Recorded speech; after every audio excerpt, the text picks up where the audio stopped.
अस्सलामुअलैकुम वरहमतुल्लाहि वबरकातुहू। उम्मीद है कि आप सब बच्चे खैरियत से होंगे। प्यारे बच्चों, मैंने जमात नहम की उर्दू की किताब से दर्स व तदरीस का जो सिलसिला शुरू किया है, उसमें से हिस्सा नस्र में सबक हिजरत नबी सल्लल्लाहु अलैहि वसल्लम हम पढ़ चुके हैं। आज हम हिस्सा नस्र में से दूसरा सबक मिर्ज़ा गालिब के आदात व खसाइल पढ़ेंगे। किसी भी सबक को पढ़ने से पहले उस सबक के मुसन्निफ़ का तारुफ़ और उसके हालात ज़िंदगी के बारे में जानना ज़रूरी है, क्योंकि किसी भी सबक को पढ़ने से पहले जब तक हम उस सबक को तहरीर करने वाले, उसको लिखने वाले मुसन्निफ़ के हालात ज़िंदगी, उनका मुख्तसर तारुफ़ और उनके असलूब बयान इनको जब तक हम समझेंगे नहीं, तो उनकी लिखी हुई तहरीर या तसनीफ़ को समझना हमारे लिए आसान नहीं है। सबक मिर्ज़ा गालिब के आदात व खसाइल के मुसन्निफ़ जो हैं वो मौलाना अल्ताफ़ हुसैन हाली हैं। प्यारे बच्चों, मैंने नज़्म हम पढ़ाई है। नज़्म हम पढ़ने से पहले हमने शायर का तारुफ़ पढ़ा। तो नज़्म हम के शायर जो हैं वो मौलाना अल्ताफ़ हुसैन हाली हैं। लिहाजा मौलाना अल्ताफ़ हुसैन हाली का मुख्तसर तारुफ़ और उनके हालात ज़िंदगी, उनका उसलूब बयां और अहम तसानीफ़ जो हैं, हम सबक मिर्ज़ा गालिब के आदात व खसाइल शुरू करने से पहले मुसन्निफ़ का तारुफ़ नहीं पढ़ते। आज हम सबक मिर्ज़ा गालिब के आदात व खसाइल की बुलंदख़्वानी करेंगे। मिर्ज़ा गालिब 19वीं सदी के मशहूर व मारूफ शायर, अदीब और नसर निगार थे। आप 27 दिसंबर 1797 को हिंदुस्तान के शहर आगरा में पैदा हुए। बचपन में ही यतीम होने के बाद मिर्ज़ा गालिब की ज़िंदगी बहुत बिगड़ गई। ज़िंदगी के नासाज हालात के पेश नज़र इनकी नज़र में गहराई और फ़िक्र में वसअत पैदा हो गई। ज़िंदगी के हक़ाइक़ और इंसानी नफ्सियात को गालिब ने निहायत ही फसीह व बलीग़ अंदाज़ में और आम फ़हम अंदाज़ में बयान किया है। मौलाना अल्ताफ़ हुसैन हाली शेर व शायरी में मिर्ज़ा गालिब के शागिर्द थे। सबक मिर्ज़ा गालिब के आदात व खसाइल में मौलाना अल्ताफ़ हुसैन हाली ने अपने उस्ताद मिर्ज़ा गालिब की शख्सी खूबियों का एक खाका पेश किया है। सबक की बुलंदख़्वानी शुरू करते हैं। मिर्ज़ा गालिब के अखलाक नहायत वसी थे। वो हर शख्स जो उनसे मिलने जाता था बहुत कशादा पेशानी से मिलते थे। जो शख्स एक दफ़ा उनसे मिलता, उसे हमेशा मिलने का इश्तियाक रहता था। दोस्तों को देखकर बाग बाग हो जाते थे। उनकी खुशी से खुश और गम से गमगीन होते थे। इसलिए उनके दोस्त हर मज़हब और मिलत के ना सिर्फ दिल्ली में बल्कि तमाम हिंदुस्तान में बेशुमार थे। मिर्ज़ा गालिब के अखलाक नहायत वसी थे, यानी वसी अखलाक के मालिक थे। और जो शख्स एक दफ़ा उनसे मिलता था, ये उनका अखलाक ही था जिससे मुतासिर होकर हर शख्स उनसे मिलने का शौक़ रखता था। यानी जो शख्स एक दफ़ा उनसे मुलाकात कर लेता था, तो वो हर शख्स से कशादा पेशानी से मुराद खंदा पेशानी है। तो हर शख्स से खंदा पेशानी से मिलते थे, यानी खुशी से मिलते थे, मिलकर खुश होते थे। तो यही वजह है कि जो एक दफ़ा उनसे मिलता था, वो हमेशा उनसे मिलने का शौक़ रखता था, इश्तियाक में रहता था, यानी शौक़ रखता था। दोस्तों के साथ दोस्ती का पूरा हक अदा करते थे, यानी दोस्तों को देखकर बाग-बाग हो जाते, खुश हो जाते थे। बाग-बाग होना, खुश होना। उनकी खुशी में खुश और गम में गमगीन होते थे। यही वजह है कि उनके दोस्त हर मज़हब और हर मिल्लत से थे, यानी ना सिर्फ दिल्ली में बल्कि तमाम हिंदुस्तान में उनके बेशुमार दोस्त थे। जो ख़ुतूत उन्होंने अपने दोस्तों को लिखे हैं, उनके एक-एक हर्फ से मेहर मोहब्बत, गमख्वारी व यगानियत टपकती है। हर एक ख़त का जवाब लिखना अपने ज़िम्मे फ़र्ज़ आइन समझते थे। उनका बहुत सा वक़्त दोस्तों को ख़त लिखने में सर्फ़ होता था। बीमारी और तकलीफ़ की हालत में भी वो ख़तों के जवाब लिखने से बाज़ ना आते थे। दूसरी बात, मिर्ज़ा गालिब ने पहले उनके अखलाक को बयान किया कि नहायत वसी अखलाक है, दोस्तों के साथ उनका क्या रवैया था। दूसरी बात ये बयान की है और तीसरा ये बताया कि उनके दोस्त तमाम हिंदुस्तान में, यानी तमाम हिंदुस्तान में उनके बेशुमार दोस्त थे।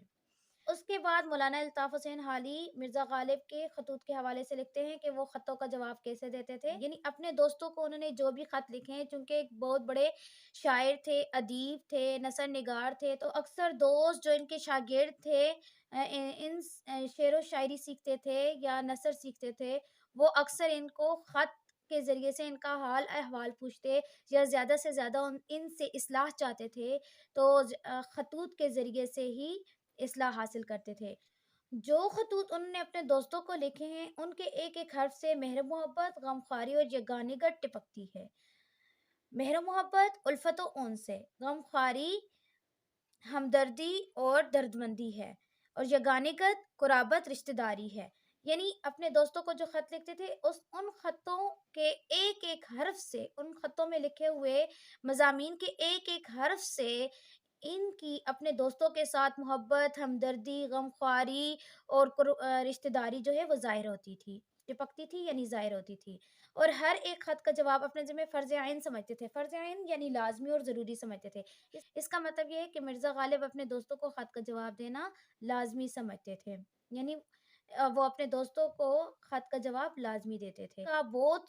ان کا بہت سا وقت دوستوں کو جواب لکھنے میں صرف ہوتا تھا، خرچ ہوتا تھا، یعنی زیادہ تر وقت اپنے دوستوں کو خط کا جواب لکھنے میں صرف کرتے تھے۔ یہاں تک کہ بیماری اور تکلیف کی حالت میں بھی وہ باز نہ آتے تھے، یعنی اپنے دوستوں کو ضرور خط کا جواب دیتے تھے۔ دوستوں کی فرمائشوں سے کبھی تنگ دل نہ ہوتے تھے، یعنی دوست جس بھی قسم کی فرمائش کرتے تھے تو ان کی فرمائش ان کی فرمائش ہر حال میں پوری کرتے تھے، یعنی اس کا مطلب یہ ہے کہ ہر لحاظ سے اپنے دوستوں کی مدد کرتے تھے۔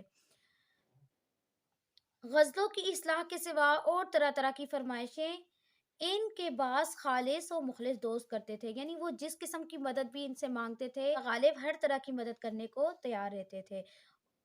لوگ ان کو اکثر بیرنگ خط بھیجتے تھے مگر ان کو کبھی ناگوار نہ گزرتا تھا۔ اگر کوئی شخص لفافے میں ٹکٹ رکھ کر بھیجتا تو سخت شکایت کرتے تھے۔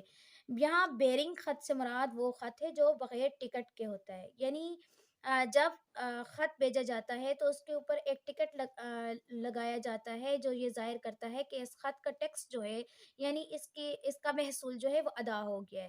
تو اکثر دوست بغیر ٹکٹ کے خط بھیجتے تھے، یعنی وہ ٹیکس ادا کیے بغیر خط بھیج دیتے تھے، اور مرزا غالب جب اس خط کو وصول کرتے تو ان کو خود ہی اس خط کا ٹیکس یعنی محصول ادا کرنا ہوتا تھا۔ تو چونکہ دوستوں کی مدد کرتے ہوئے مرزا غالب کو خوشی محسوس ہوتی تھی، خوشی سے وہ اپنے دوستوں کی خدمت اور مدد کرتے تھے، لہٰذا بغیر ٹکٹ کے خط وصول کرتے ہوئے ناگوار نہ گزرتا تھا، یعنی اس بات کو ناپسند نہ کرتے تھے۔ لیکن اگر کوئی شخص لفافے میں ٹکٹ رکھ کر بھیجتا تو سخت شکایت کرتے تھے۔ یہاں ٹکٹ سے مراد جوابی خط ہے۔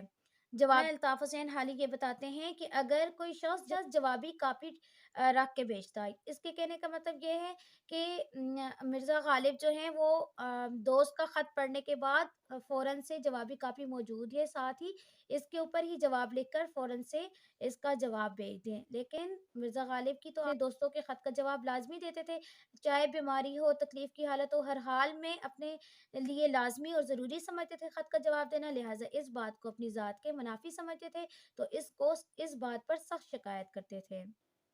مروت اور لحاظ مرزا کی طبیعت میں بدرجہ غایت تھا، باوجود اخیر عمر میں وہ اشعار کی اصلاح دینے سے بہت گھبرانے لگے تھے۔ بائیں ہمہ کبھی کسی کا قصیدہ یا غزل بغیر اصلاح کے واپس نہ کرتے تھے۔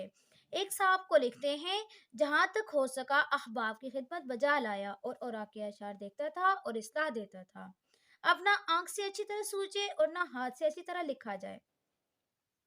مروت لحاظ ہی ہے، لحاظ کو کہتے ہیں، مہربانی، فیاضی اور سخاوت کو بھی کہتے ہیں، اور یعنی لحاظ پاسداری، خیال رکھنا، تو مہربانی، عنایت، فیاضی اور سخاوت جو ہے وہ مرزا کی طبیعت میں بدرجہ غایت یعنی حد درجہ موجود تھا۔ یعنی اخیر عمر میں انسان میں کام کرنے کی صلاحیت کمزور ہو جاتی ہے، وہ جوانی کی طرح سے اپنے کام سر انجام نہیں دے سکتا۔ عمر میں جب کمزوری اور ضعف کی وجہ سے غالب کے لیے اشعار کی اصلاح دینا مشکل ہو گیا تھا، لیکن اس کے باوجود بائیں ہمہ یعنی اس کے باوجود کبھی کسی کا قصیدہ یا غزل بغیر اصلاح کے واپس نہیں کیا تھا۔ اور اسی طرح اپنی دوستوں کی خدمت کا بیان کرتے ہوئے، تذکرہ کرتے ہوئے اپنے ایک دوست کو خط کے جواب میں لکھتے ہیں کہ جہاں تک میرے لیے ممکن ہو سکا میں دوستوں کی خدمت بجا لایا، یعنی دوستوں کی خدمت کرتا رہا اور آکے اشعار دیکھتا، یعنی وہ جتنے بھی اشعار اصلاح کے لیے مجھے لکھ کر بھیجتے تھے میں ان کو دیکھتا تھا، پڑھتا تھا، اور جہاں کہیں اصلاح کی ضرورت ہوتی، جہاں اصلاح ممکن ہوتی وہاں میں اصلاح کر دیتا یعنی درست کر دیتا تھا۔ आप ना आँख से अच्छी तरह सूझे और ना हाथ सूझे, यानी आँख में देखने की ताकत ना रही और हाथ में अच्छी तरह से लिखा जाए, यानी हाथ में भी कमज़ोरी और ज़ौफ़ की वज़ह से जब रेशा आ जाता है तो काम करने की सलाहियत नहीं रहती, यानी बिनाई भी जाती रही और हाथ में लिखने की ताकत भी ना रही। अगरचे मिर्ज़ा की आमदनी कलील थी, मगर हौसला फ़राख था। साइल इनके दरवाजे से खाली हाथ बहुत कम जाता था। उनके मकान के आगे अंधे, लंगड़े, लूले और अपाहज मर्द औरत पड़े रहते थे। गदर के बाद उनकी आमदनी कुछ ऊपर 150 रुपये माहवार हो गई थी और खाने पीने का खर्च भी कुछ लंबा चौड़ा ना था, मगर वो गरीबों और मोहताजों की मदद अपनी बसात से ज्यादा करते थे, इसलिए अक्सर तंग रहते थे। इस पैराग्राफ में मौलाना अल्ताफ़ हुसैन हाली मिर्ज़ा गालिब की फ़याज़ी और सखावत को बयान करते हैं। मौलाना अल्ताफ़ हुसैन हाली लिखते हैं कि मिर्ज़ा की आमदनी कलील थी, यानी कम थी, मगर हौसला फ़राख था, यानी सखी थे, फ़याज़ थे। साइल इनके दरवाज़े से खाली हाथ बहुत कम जाता था, यानी हमेशा जो साइल थे, सवाल करने वाले थे, उनकी हमेशा मदद करते थे। कभी कोई माँगने वाला इनके दरवाज़े से खाली हाथ नहीं गया था।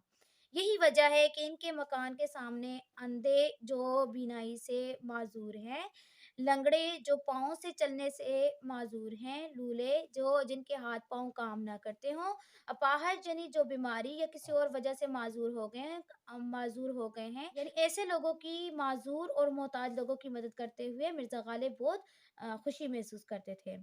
गदर के बाद इनकी आमदनी कुछ ऊपर 150 रुपये माहवार थी। यहाँ गदर से मुराद 1857 की जंग आज़ादी है, जो अंग्रेज़ों ने हिंदुस्तानियों के साथ लड़ी, तो अंग्रेज़ों ने इस जंग को गदर का नाम दिया। तो यहाँ फिर गदर से मुराद 1857 की जंग है। तो 1857 की जंग के बाद मिर्ज़ा की आमदनी माहाना जो है वो 150 रुपये से कुछ ऊपर हो गई थी। लेकिन खाने-पीने का खर्च कुछ लंबा-चौड़ा ना था, यानी फ़िज़ूल खर्ची ना करते थे।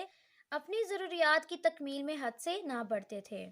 मगर वो गरीबों और मोहताजों की मदद अपनी बसात से ज़्यादा करते। बसात से मुराद हैसियत है, यानी अपनी हैसियत से बढ़कर वो गरीबों और मोहताजों की मदद करते थे, इसलिए अक्सर तंग रहते थे। इस पैराग्राफ में मौलाना अल्ताफ़ हुसैन हाली मिर्ज़ा गालिब की हमदर्दी, मेहरबानी को भी बयान करते हैं। मिर्ज़ा गालिब ईसार के जज्बे से सरशार थे। अपनी ज़रूरियात को पस-ए-पुश डालकर गरीबों और मोहताजों की ज़रूरियात की तकमील किया करते थे। प्यारे बच्चों, आज के लिए इतनी बुलंद खानी काफ़ी है। इंशाल्लाह हम अगले पैराग्राफ की बुलंद खानी मुश्किल अल्फाज और तफहीम के साथ करेंगे।